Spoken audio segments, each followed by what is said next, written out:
Hello guys, and welcome to the next part of our factoring lesson. This video is going to pick up from where we left off in class, where we were factoring out the GCFs of certain things. Now, as a reminder, the GCF is the greatest common factor. Now, last lesson when we were doing things, the GCF was always a monomial. And towards the end of the lesson, we got to two examples where the GCF was a binomial. And so that's what we're talking about today. What happens when the GCF is a binomial, where you can pull multiple things out of the expression? Okay, let's look at these. So first off, just acknowledge the fact that a GCF can be a binomial. All right, it can also be a trinomial or more, but for the most part, we usually see binomials. Now, just like beforehand, the GCF had to be in each. So if I was trying to find the GCF between 6 and 9, well, the biggest thing they both have in common is 3. Okay, 6 is 2 times 3. 9 is 3 times 3. There's a 3 in both. It matches exactly. With binomials, that's the thing to remember. The binomial has to match exactly. All signs, all numbers, all variables. So here, in this first one, I have y2 minus 7, or 2y minus 7. And in the next one, I have 2y minus 7. A binomial in both. So I'm going to pull this binomial out and put it up front. 2y minus 7. Just like we did with our regular GCFs. Now I'm left with 5x and 6y. I'm going to tag that at the end, and I have 5x plus 6y. You have pulled the GCF out of that term. Let's do the next one. So this one over here, I have two terms. Here's term number 1, here's term number 2. And as I look at it, the thing they both have in common is that they have a 2x plus 1 and a 2x plus 1. So I'm going to pull that up front. 2x plus 1 comes up front. What's left behind? Well, we've got 3x and negative 7x. And that's left behind. You guys do the next two.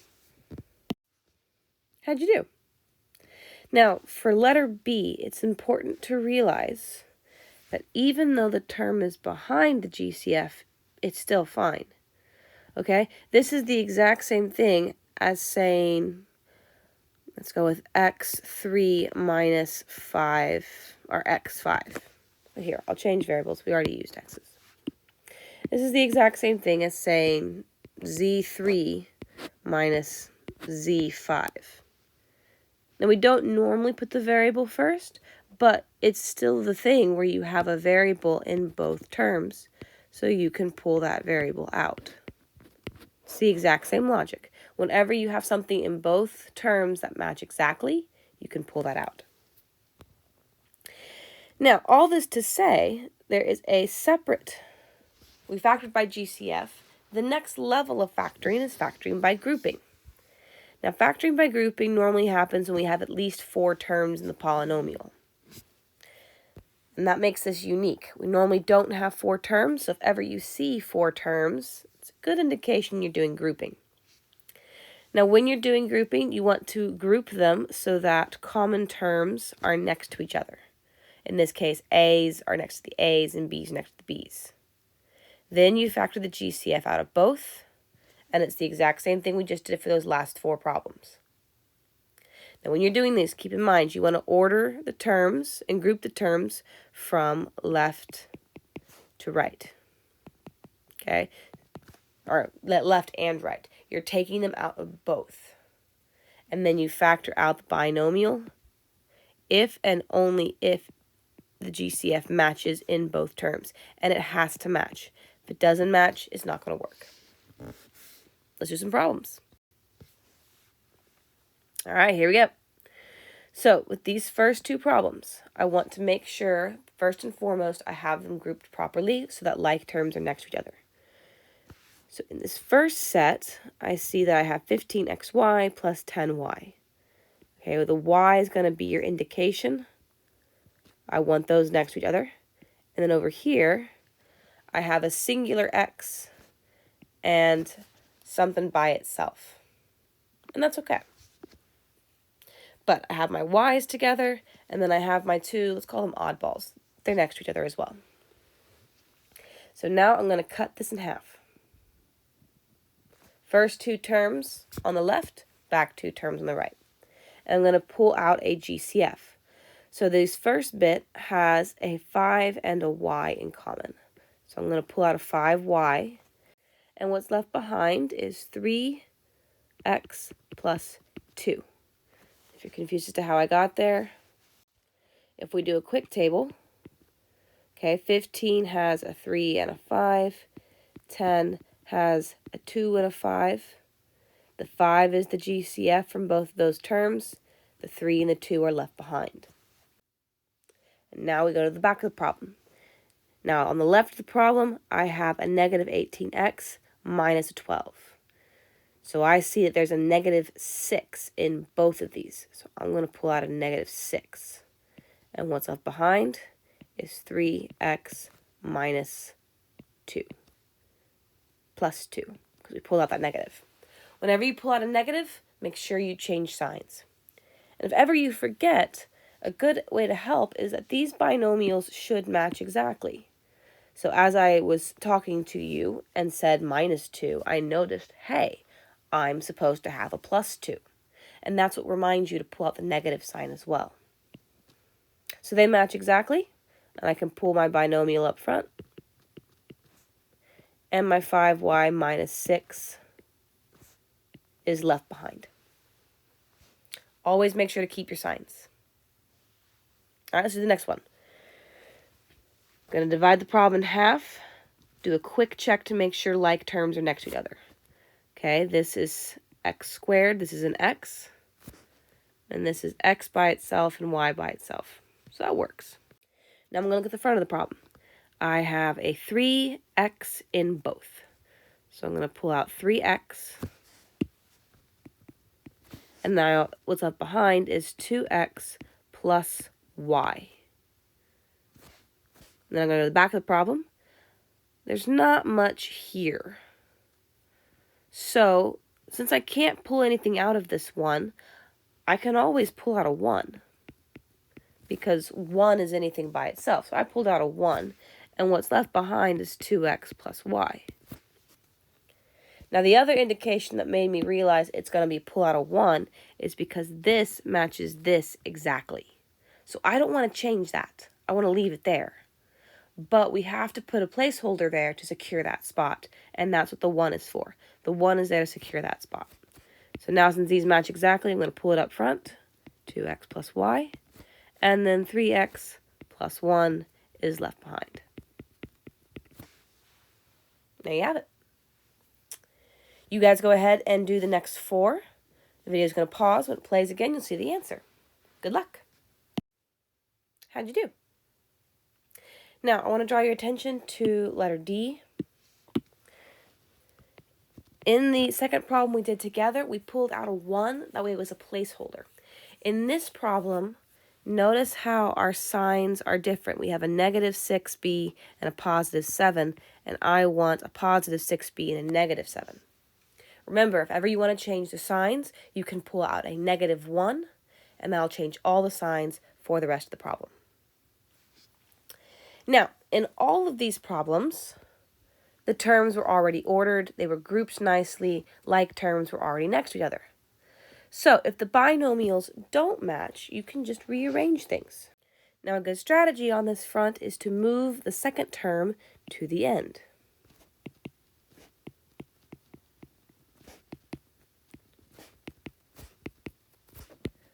Okay?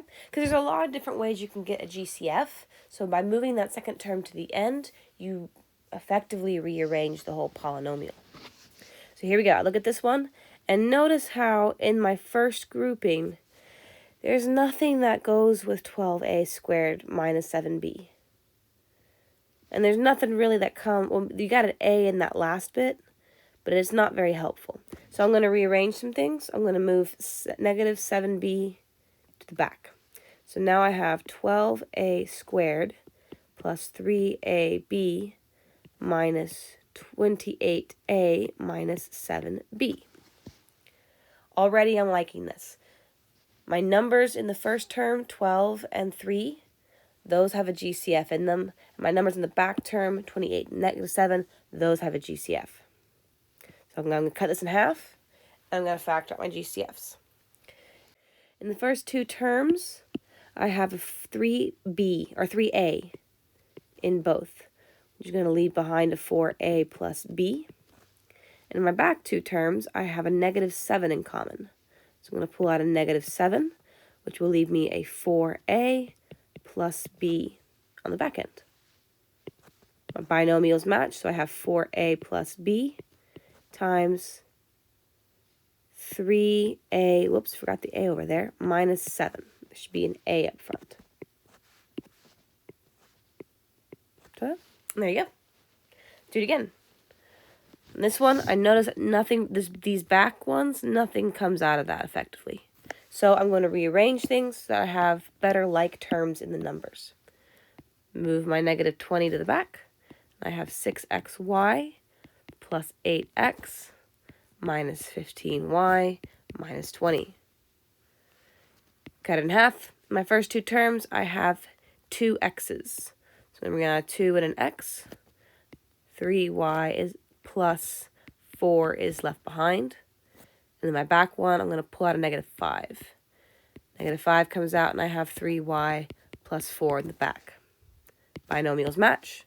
So 3y plus 4 goes up front. And then 2x minus 5 is in the back. You go ahead and try the next two. And here are your answers. Now for letter B, down there at the bottom, notice how we didn't just have to move the second term back, but I actually moved my back two. And the way I did that, the reason why I did that is notice how in my first two terms I have an x and then blank. And then I have blank and an x. Okay, well that doesn't fit the pattern of the first one. So a quick switch of those last two terms makes it fit back into the pattern of x and then blank, or x and then a constant. If you have any questions on this, make sure you mark it. Otherwise, let's keep going. Now, the next version of factoring, we did factoring by GCF, we did factoring by grouping, and now we're on to factoring trinomials. In the form, why did it do that? In the form of x squared plus bx plus c. I'm actually going to make a slight adjustment to this. So here we have our trinomial, or the 3 terms. And I'm going to say it's ax squared plus bx plus c. Because remember, what's always in front of a variable? Well, the number 1 is always up there. So in all of these cases, a is just 1. But there is still a number there, and that'll make more sense a little later. Now, factoring trinomials is probably one of the most important techniques in all of algebra, in all of mathematics. When we are factoring trinomials, we are looking for two numbers, let's call them p and q, that add together to get b, but multiply together to get c. Okay, so we want two numbers that add to b, multiply to c. Or as I'll flip that. I'll say multiply to c and add to b. But it's the same thing. So in this first part, we're going to factor by a technique that's very, very similar to grouping. In fact, we're going to end up there. What we're going to do is we're going to rewrite b so that it is split into those two terms of p and q. And what we'll end up with is we'll end up with something to the effect of x plus m, or my bad, x plus p and x plus q. Okay, we're going to end up with these two sets of parentheses with those two factors there. So let's do the first one. Remember, I want factors that are going to multiply to c, add to b. So let's look at 12. Well, 12, my factors of 12 are 1 and 12. Then you got 2 and 6. And you got 3 and 4. Now, me personally, I like tables. So I'm going to do a table of this. 1 and 2, 3 and 4. And then 2 and 6. Now, I'm looking for what two numbers, when added together, are going to give me 8. And that's quite clearly going to be 2 and 6. If I were to add those two numbers together, it would add to 8. So I'm going to go into my parentheses, and I have x plus 2, x plus 6. And that's it. Two numbers that add to C or multiply to C, add to B. Let's do another one. Let's go over here and do B. Me personally, I like the table method, so I'm going to do tables. So I've got negative 32, and I'm going to break that down to all of its factors. That's going to be 1 and 32, 2 and 16, no 3, then we have 4 and 8. Now, yes, I haven't done the negative. Give me a moment. I'm looking for two numbers that are going to add to a negative 4. So as I look down this list, my question is I got to put a negative somewhere in here so that it adds to a negative 4. And I look down here and I see 4 and 8. Well, if that was a negative 8, then 4 plus negative 8 would give me my negative 4 that I want. So my strategy on these is I'm going to write out the factors and I'm going to place the negative sign where it best fits. Now, maybe you've noticed, maybe you haven't, but these QR codes are right here. These QR codes link to videos that explain the exact same concept. Maybe they explain it differently, maybe they show it a little bit different. Either way, it's there for you to use as a reference. I'm doing the video so that you guys can hear how I explain it, because this is how I'm going to say it for the rest of the year. So I'm going to take these two terms and put it into my parentheses. So I have x plus 4 and x minus 8. And it really doesn't matter if you do x minus 8 and then x plus 4. It comes out to the same thing. If I were to FOIL these, I would get my original problem. And that's what matters. That's what we want to end up with. Let's do one more. So over here to C. So I'm going to do the same thing. I'm going to pull out my C term. So that's 36. I'm going to make my table. So that's 1 and 36. That's 2 and 18. That's 3 and 12. 4 and 9. 6 and 6. Excellent. Now I'm looking for two terms that add to a negative 13. Weird. Notice how in my table I have a positive 36 and all my factors are positive. But I have to add them together and get a negative number. So where did the negative come from? Well, think about it. One way you can add two numbers together and get a negative number is if they're both negative. So I'm looking for two numbers that if they're both negative, they'll add to a negative 13. And that would be down here, negative 4 and negative 9. If both of these were negative, they would add together for a negative 13. So my answer is going to be y minus 4, y minus 9. You guys do the next 4.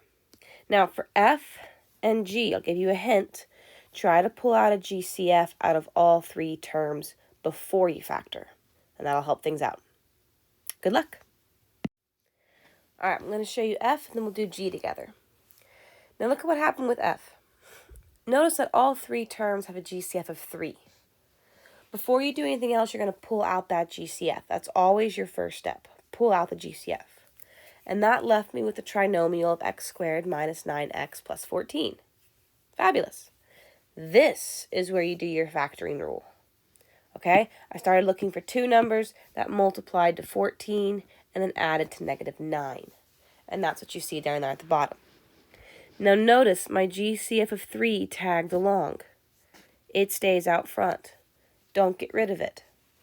Remember, at any point in time, you should be able to distribute and FOIL these problems back together and get the original problem. If the 3 somehow goes away, then it's not doing that. Okay, let's do G together. So in all three of my terms, I look it over and I notice that I have a 2y in all of them. So 2y is going to come out, and that gives me a y squared minus 6y minus 40. And now I'm looking for two terms that multiply to 40 and add to 6.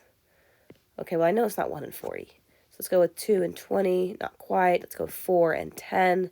That looks promising. This should be negative 40. So one of these terms is negative, and that's going to be my negative 10. So my 2y stays up front, and then I have y plus 4, y minus 10, and that's my final answer.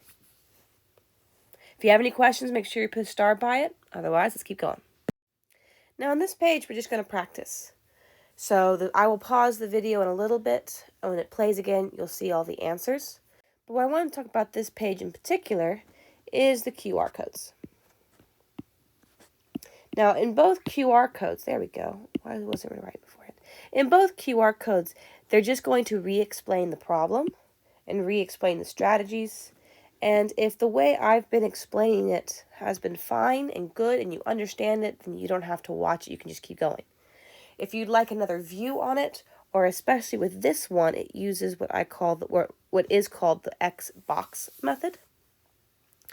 And basically, it's just another way of thinking about these things. Just like we had the box method and the rainbow method when we were foiling, when you're factoring, you've got different ways of looking at the problems to help you understand them. So, work on these problems. If you want to watch the QR codes, go for it. Video is going to pause. When it plays, it gets to the answers, and I'll talk about some problems that I really want you to focus on. Okay, go for it. And here are your answers. Now, there are two things I want to talk about. The first is that on this page, for all of my tables, I just went straight down the chart and gave you all the factors. You do not have to do that. You do not have to give me all the factors. Take C, for example. Okay? If you looked at that and knew right away that you're going to deal with 4, -4, -5, then just go straight to it. Okay? The table is there to support you. The table is there to help you organize the numbers. There's way too many factors for some of these numbers to keep everything in your head. The more you write down, the easier it gets. So, you don't have to do the whole table if you don't want to. Number 2, D and B. Notice how with D and B, I mean this D and this B, I have two different variables. Looking at D specifically, I had a squared minus 9b, or ab, 14b squared. Okay, don't be freaked out by this. Remember, when you were foiling, the two last terms in the parentheses multiplied together. Those are the terms that are going to have your b's. Okay, so whenever you have two variables, just make, in this last term is a square, so b squared, or down here we had a y squared.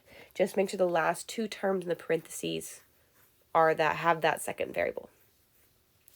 Now before we move on, a small trick. If you are having difficulty figuring out which number is negative, look at b. My own personal thing that I've noticed in all these years is that the bigger of the two factors will follow the sign of b. One more time. The bigger of the two factors will follow the sign of b. So when I had -8, I had my factors. I'm going to look at b. b is negative, which means my bigger number, 4, is going to be my negative value. On letter B, I did my factors. I look over here, b is positive.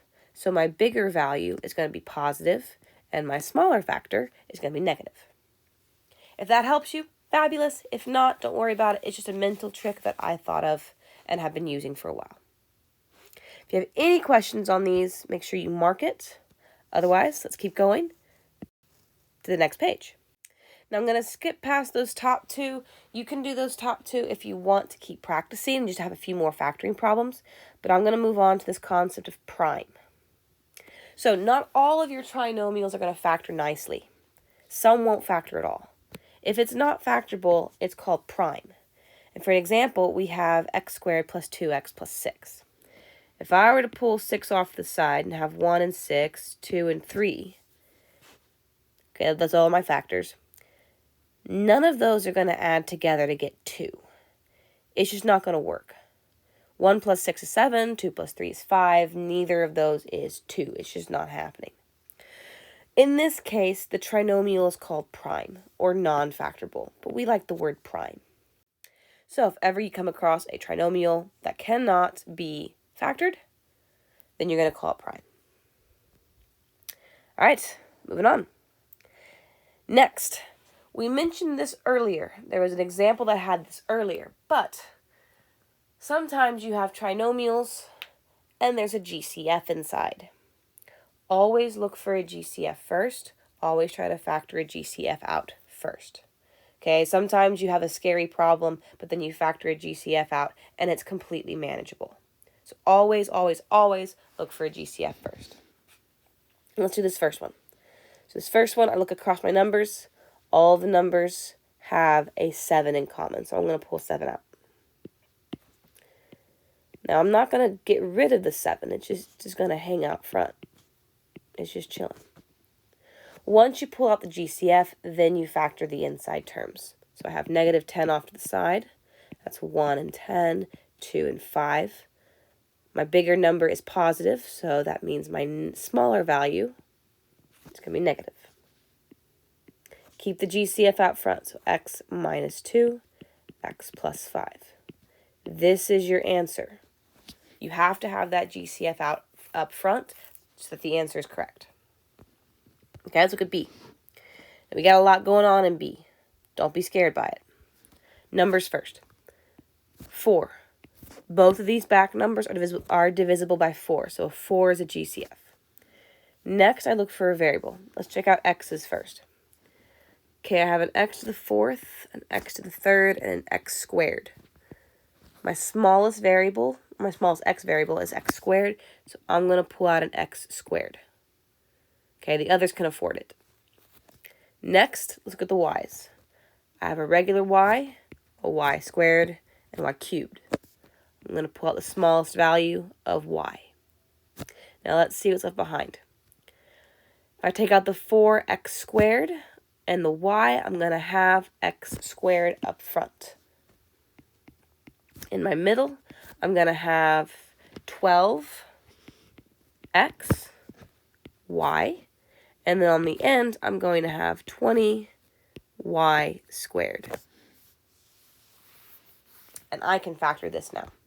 Going to take out my c, 1 and 20, 2 and 10, and that'll actually work.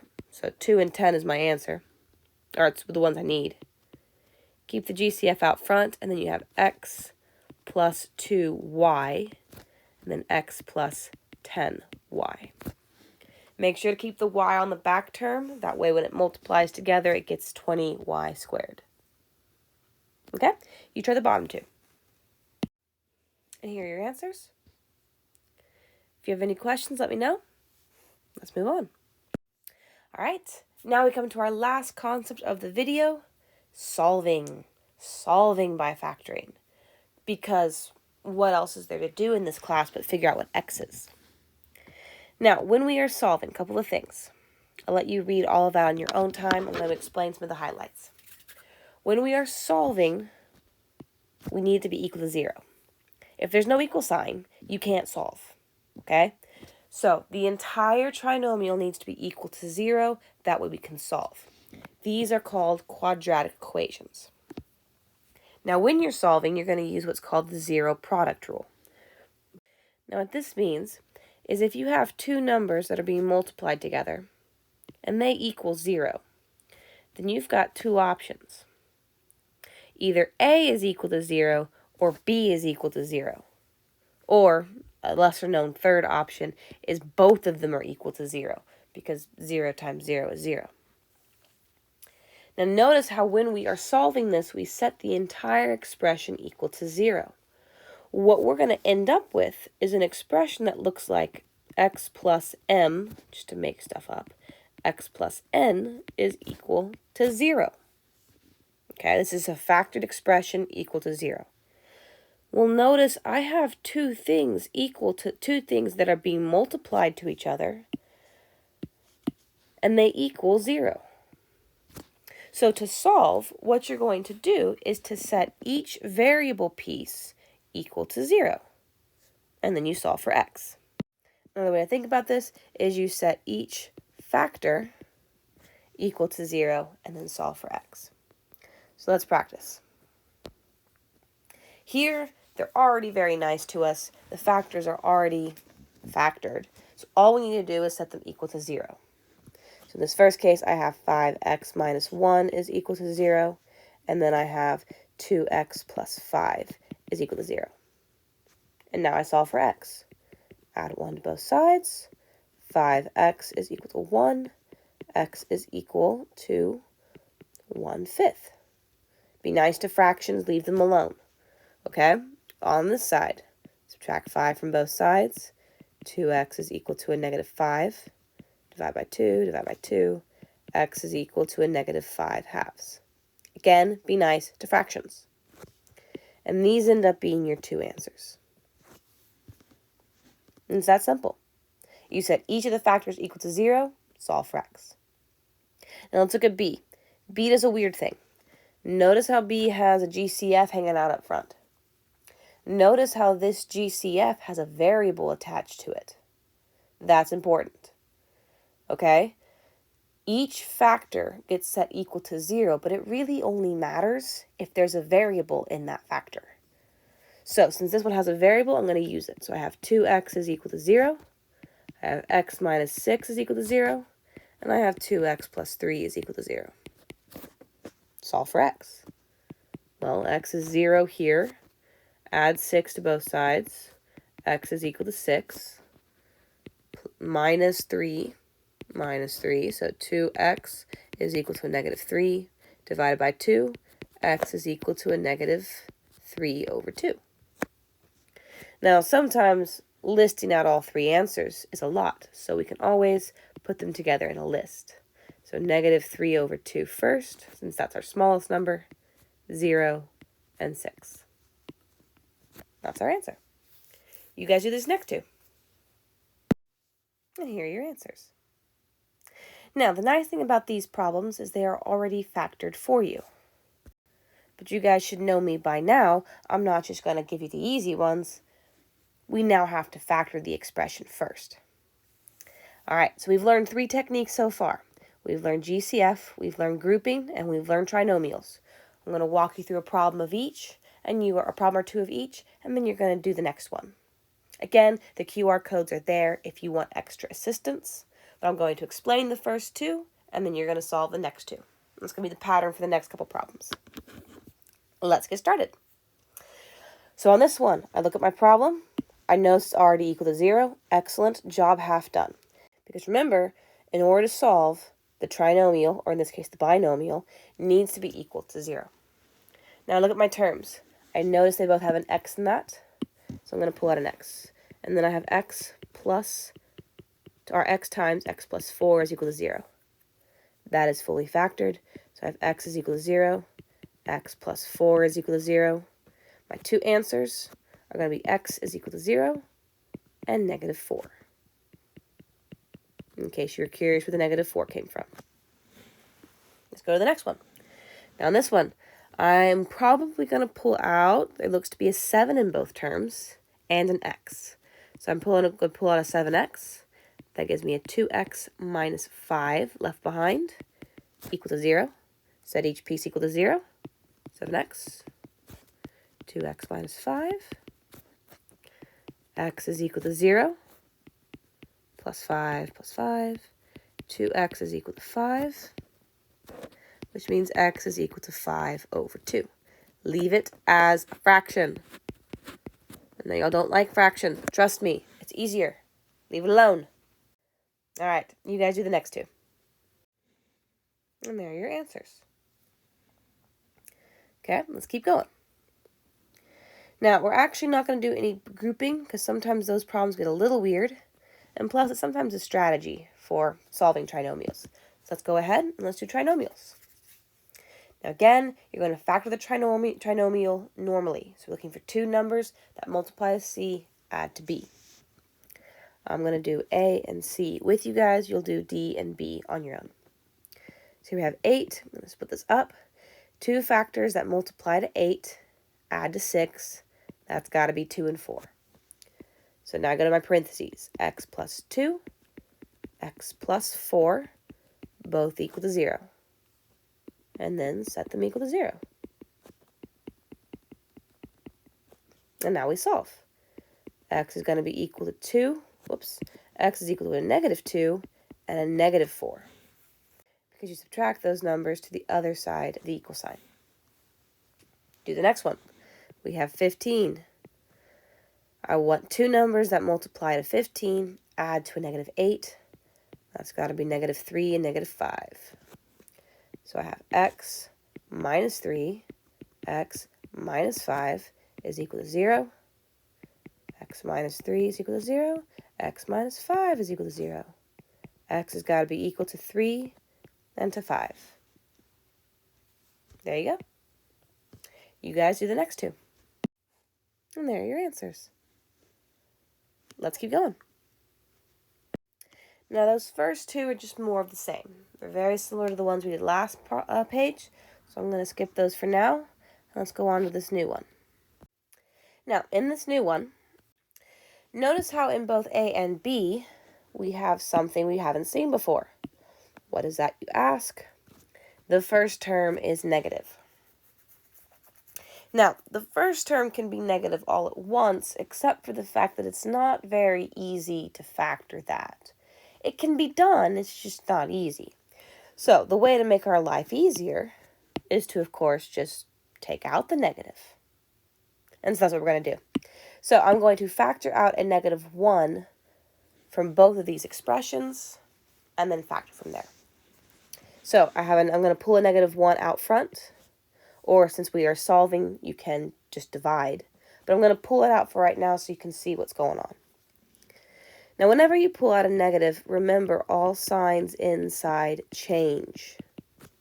All the signs inside will change. So make sure you've changed all your signs, and then you solve like normal. So negative 18. Two numbers that multiply to negative 18 adds negative 7. It's got to be 2 and negative 9. So the negative 1 just chills up front. It doesn't do much anymore. X plus 2, x minus 9 is equal to 0. Now here we go. When we're solving, we're going to set each factor equal to 0. But remember what I said earlier. I made a point out of saying that it has to have a variable.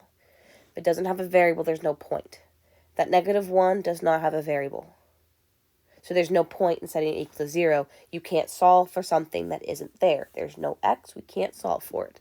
So the only things I'm going to set equal to 0 are x plus 2 and x minus 9. X is equal to negative 2 and 9. Okay, you guys go ahead and do the next 3. How'd you do? Now, looking at B, I want to draw your attention to the fact that we only have one answer. And that's totally fine. Both factors ended up being 6. Therefore, x is equal to negative 6 in both instances. You don't need to write negative 6 twice. Just write negative 6. All right, last problem of the video. We have trinomials, but now we're going to factor out a GCF number. So last page, we just factored out a negative 1. Now we're going to factor out a number.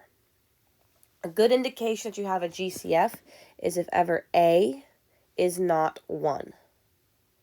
So most times, not all times, next lesson we'll actually talk more about this, but most times you're going to have A equals 1, at least in this video. So if A doesn't equal 1, a good first thing to check for is there a GCF? Now we'll find out later what to do if there isn't one, but for right now, I guarantee you there is one. So in this instance, I'm going to pull a 3 out. And now I have x squared plus 5x plus 6 equals 0. And now I can factor and solve like normal. This is going to be 2 and 3. X plus 2, x plus 3 is equal to 0. X plus 2 is equal to 0. X plus 3 is equal to 0, which means that x is equal to a negative 2 and a negative 3. Now notice one more time, I didn't do anything with my GCF. Why? Because it doesn't have a variable. If it has a variable, different story. In this case, it doesn't. Now let's do this last problem, and then you can do the last 2 on your own. Now, as I look at this one, let's test out 8. If 8's a GCF, well, that comes out of the first term just fine. We have x squared minus 9x plus, and we have issues. 8 does not go into 162. It just doesn't. So we can't use 8 as a GCF. It doesn't go into all 3 terms, so scratch that idea. Now that we're back at the old drawing board, what I'm going to do is I can tell just by looking that at the very least 2 goes into all 3 of these terms. So I'm going to pull 2 out. Let's see what happens. So I got 2 up front. This is going to be 4x squared minus 36x plus 81 equal to 0. All right, well, notice that a is still not 1. We have a 4 up front where a is. This is what I said last problem. Most of the time, you're going to have a is equal to 1. Sometimes, you're not. And as we get further into math, it's going to be more and more even. Sometimes you do, sometimes you don't. Now, as I'm looking at this, we want to look for patterns. One pattern that I see is that my first term, 4x squared, is a perfect square, and my back term is a perfect square. Think back to when we did special products. Sometimes you multiply numbers together, multiply binomials together, and they end up being the same. We call that special or perfect square trinomials. So I'm going to try it like that. Let's just see if it works. So my 2 is going to hang out up front. It's just chilling. And here are my 2 parentheses. Now, the only number that's going to multiply together to get 4x squared is going to be 2x. So I'm going to put that in the front half of both of my parentheses. Let's look to the back one. 81. The only 2 numbers that are going to multiply to get 81 is a 9. So that's 9 and 9. Now, this back one is positive, but this front one is negative. B is negative, which means both of these signs have to be negative. That way a negative times a negative gets you a positive, but when you add them together, it stays negative. And go figure, that's our answer. That's the factored. It is a perfect square trinomial. Now, if you wanted to FOIL them back together and check, you can, or just take my word for it. But this is a perfect square trinomial, and so it's going to end up looking like this. So now I'm going to take both my pieces. Well, actually, since it's the same piece, I'm just going to set 1 equal to 0. Add 9 to both sides. 2x is equal to 9 divided by 2. X is equal to 9 over 2. That's your answer. Go ahead and do the last 2. When the video plays again, you'll see the answers. And there are your 2 answers. Okay, that concludes our video. Thank you for your patience on this long one. If you have any questions, please let me know. Otherwise, I'll see you next time. Bye.